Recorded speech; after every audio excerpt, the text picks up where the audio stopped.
When I applied to become a Peace Corps volunteer about 10 years ago, they screened carefully for candidates who were comfortable with uncertainty. Now, that's an uncommon quality, but my lifetime tendency when faced with an uncertain situation is to deal with it through wonder rather than worry. Wondering, what caused it, what might resolve it. And that was apparently good enough for my recruiter. She must have figured that wonder is far enough from worry, about as far from worry as the US is from Peru, because that's where they sent me. Now, once I got to Peru, I found out that they are more apt than you might imagine to ask rather more forthright personal questions than we're accustomed to here. It's a cultural thing. But I was startled on more than one occasion to be asked, so you're Catholic, aren't you? Well, the country's predominantly Catholic, so fair enough, but no. All right, but you're a Christian, right? Well, my views have diverged from the church over the years, and so no. Well, you do believe in God, don't you? Well, believe may not be exactly the right word for it. Well, what do you believe in? It's a legitimate question, and I wanted to give them an honest answer. And so I tried to explain that belief for me is a complicated concept. And specifically in a religious sense, there's not a lot that I truly, deeply believe in. That doesn't sound great in English, and it probably sounded even worse in my not always reliable Spanish. So I took a step back and thought, well, how can I frame this a little more positively? I believe in wonder. I believe in possibility. I believe in checking more than one box. I believe in way more than 50 shades of gray. I believe there are many paths to any particular destination, and more than just about anything else, I believe in my own fallibility. Now, how did I get there? Well, when I was a kid, one of my favorite books was McGilligan's Pool by Dr. Seuss. Any of you know that one? Anyone read it? There's a few out there. In it, there's a kid fishing in a little puddle of a farm pond, and the farmer comes down and tells him, you'll never catch anything out of there. The only thing in the bottom of that pool is the junk that people throw in there. The kid says, well, maybe, but maybe way down deep at the bottom of that pond, there's an underground brook, and that underground brook is connected to an underground river, and that river flows under the town and all the way out to the sea, and out there in the sea right now, there are weird, wild, and wonderful fish just waiting to swim right to this puddle. I loved that book. I loved the sense of possibility that it evoked. And I spent a lot of time fishing in some pretty dubious places because of it. Now, my mother was from England, and so in addition to Dr. Seuss, I got a pretty good dose of English children's literature. And as many of you may know, English children's literature is just chock full of gnomes and sprites and flower fairies and talking hedgehogs and wizards. And as a result, I got confused. Are those things real? I mean, the other characters in the book seem to take them at face value, but they don't really match up with my own personal experience. That would have been a great opportunity for me to talk to my parents about that, but I will just add that to the long list of things I should have but didn't talk to my parents about. The upshot, though, was that whatever lobe it is of the developing brain that processes that kind of information got some wires crossed.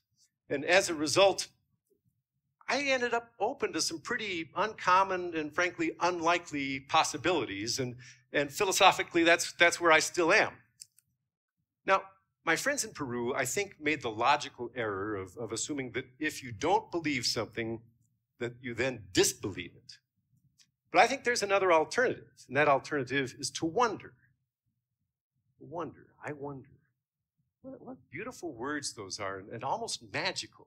People talk about it as the sense of wonder, as though it were equal to our other five senses, taste, touch, sight, hearing, as a way to experience and explore the world. And I truly believe it is. Wonder has helped me explore and deepen my appreciation of the world. Now, contrast belief with wonder. Belief is by its nature exclusionary. If you believe in X, then you don't believe in Y or Z. Whereas if you wonder about something, it includes the possibility of X, but also Y or Z or L or M or Q or anything else you can think of. Now, let me say right now, I am not here to change anyone's beliefs. Your beliefs are your own business. But I am here to challenge you to maybe reframe the way you think about some of your beliefs in a way that might even deepen and enrich them. Now, over the years, I've seen some books and articles that suggest that the human brain is hardwired for belief. In some cases, they were talking specifically about religious belief. In some cases, they were talking about even political belief. But I disagree. I believe, that word, I believe that we're all wired just a little bit differently, and that for every aspect of human experience, there's a spectrum for your athletic ability, for your artistic ability, for your preference in breakfast cereals, for the way you express your sexuality. There's a spectrum for each of those things. And we're all of us on different points on each one of those different spectra. So there is a spectrum for belief. And it starts out with people who are just pretty credulous on one end, to people who are a little more discriminating, to those who are maybe pretty skeptical, to those who are just outright ready to reject about anything you present them with. But I looked at that spectrum and I had a hard time locating myself on it. I couldn't really place myself on that spectrum. I think I am wired for something completely different. I'm wired for wonder. Wonder exists outside of and apart from belief, but is compatible with it. In any degree, whatever degree of belief you have, wonder is compatible. Now, the dictionary definition of wonder as a noun is the emotion that you encounter when you encounter something awesome or astounding. It's also doubt or puzzlement, talking hedgehogs. And as a verb, it's not even something you necessarily consciously do. It's to be filled with awe or astonishment, but it is also to doubt or to speculate. That's a lot of territory for one word, from awe to doubt. And that's one of the things I like about it, is it's so encompassing. Another thing I appreciate about wonder is how motivating it's been, in particular in my own personal case. Now, I'm someone who likes to explore his own personal capabilities. What am I capable of doing? And mostly it's taken the form of, I wonder if I can do that. I wonder if I can climb that mountain. I wonder if I can run a triathlon. I wonder if I can run a business. I wonder if I can give a TEDx talk. Now, there's a lot that's involved in getting to any one of those goals, training, and in some cases even belief in your own capabilities. But it's wonder that got me to the starting line in the first place. But I think perhaps the most powerful property of wonder is its ability to deepen or enrich belief. Now, how does that work? I've been standing here contrasting wonder and belief.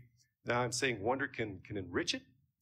Let's take a couple of examples. Let's take a statement of belief and flip it into a statement of wonder. For example, I believe in heaven. That's a comforting thought, but it's a statement of some finality. It doesn't really go anywhere. If you say instead, I wonder what heaven is like, see how that just opens up a universe of possibilities?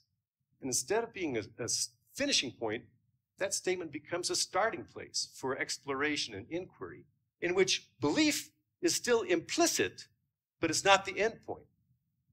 It works in a secular sense as well, too. Let's say, I believe in evolution.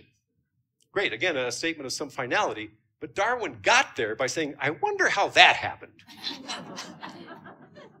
I know it was finch beaks, but giraffes are just so much more charismatic. And it also works in the negative sense. You know, say, I don't believe in Sasquatch. Well, that's a rather dismissive statement.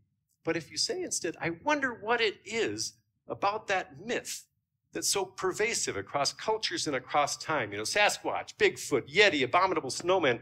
What is it about the human psyche that wants to believe in that wants there to be a creature like that out there, and that keeps us coming back to McGilligan's Pool to fish? Now, so belief is kind of an end point, and wonder is a starting point. I think that wonder is the property that, or a trait that has led to most human advancement. Someone's standing around saying, I wonder how, I wonder why, I wonder what happens if I just add bacon to this recipe.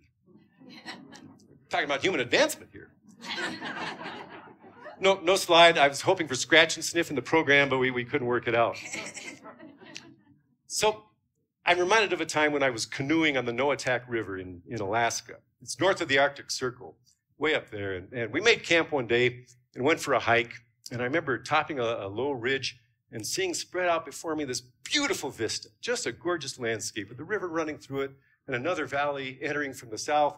And I stood there looking at that, thought, man, that is beautiful. I wonder what it's like up there.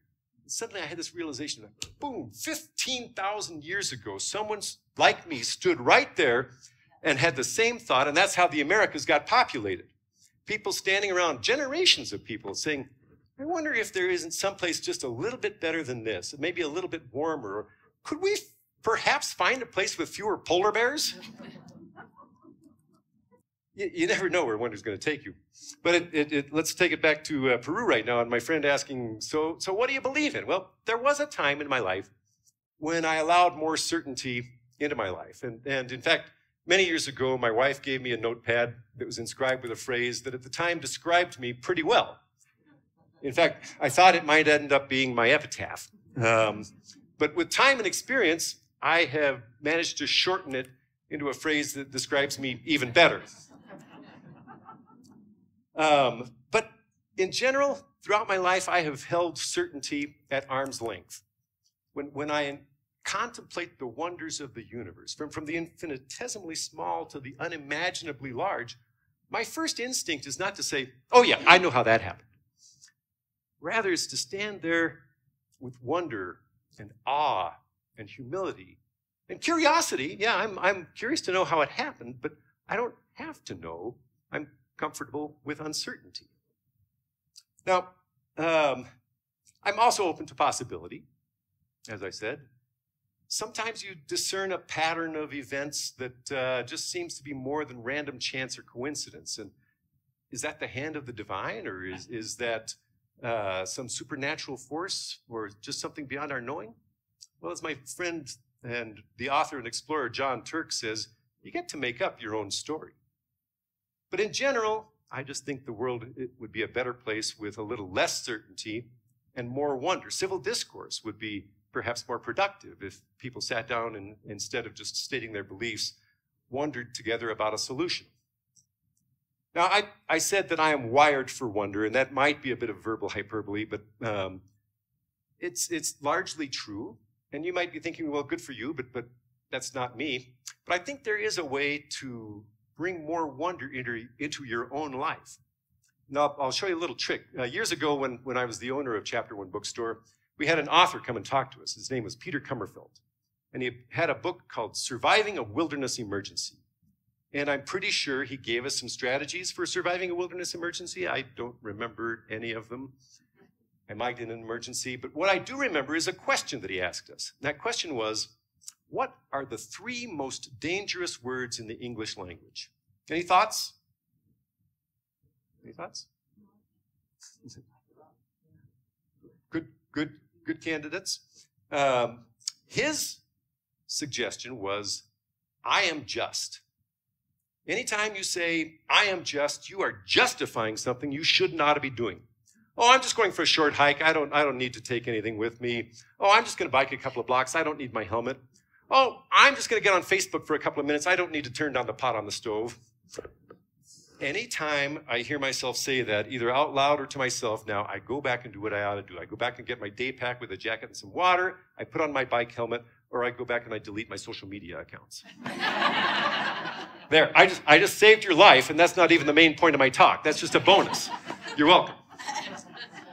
But I think about what a great trick that was. You know, it has stuck with me for years, and it was very, very effective. So now I'm going to try and lodge a brain worm in your head and say, anytime you hear yourself make a statement of certainty, I believe, I am certain, I have no doubt, stop, take a breath, and ask yourself, how can I reframe that as a statement of wonder? How can I use this statement as a starting point for further exploration and deepening my understanding instead of an ending point? How do I move past the spectrum of belief and into the realm of wonder? And I wonder what uncommon insights that might lead to that could possibly change your life or possibly even change the world. Thank you.